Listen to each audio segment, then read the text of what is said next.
GETTYNicolas Maduro hails his election victory. The poll has been declared a sham by the United States, which is now threatening sanctions against the South American nation's oil industry.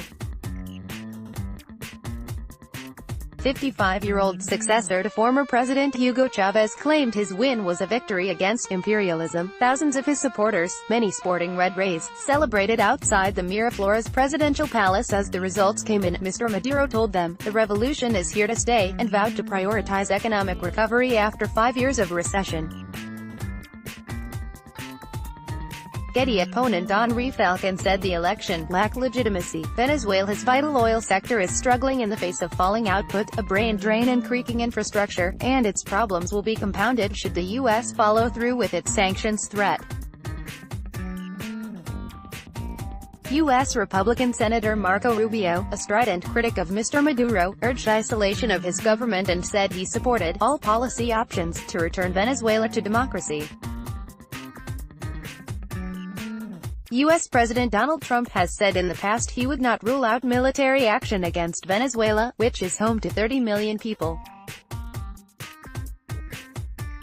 Chile's President Sebastián Piñera said after the results of the vote were announced, Venezuela's elections do not meet minimum standards of true democracy. Maduro's critics have accused him of buying votes. Like most major democratic nations, Chile does not recognize these elections. Panama's government followed suit, although fellow socialist republics Cuba and El Salvador sent congratulations. Venezuela's other main political parties boycotted the vote. The election board, which is run by Maduro loyalists, said Mr. Maduro took 5.8 million votes, versus 1.8 million for his chief challenger Henri Falcon, a former governor who broke with the boycott to stand.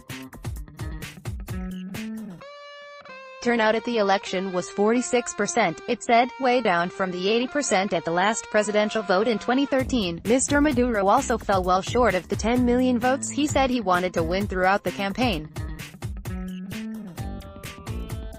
The process undoubtedly lacks legitimacy and as such we do not recognize it. Opponent Henri Falcon calling for a new vote. Mr. Falcon, 56, said, "The process undoubtedly lacks legitimacy and as such we do not recognize it." Widespread concern was expressed about the fact that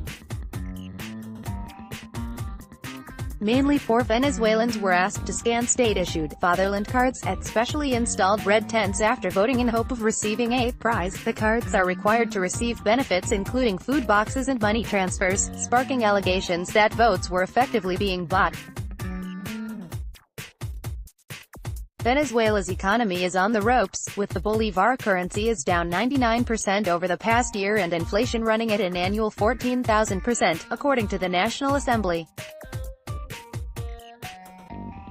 In addition, multiple creditors are considering accelerating claims on unpaid foreign debt, while oil major ConocoPhillips has been taking aggressive action to seize state oil company PDVSA's assets over a 2007 nationalization.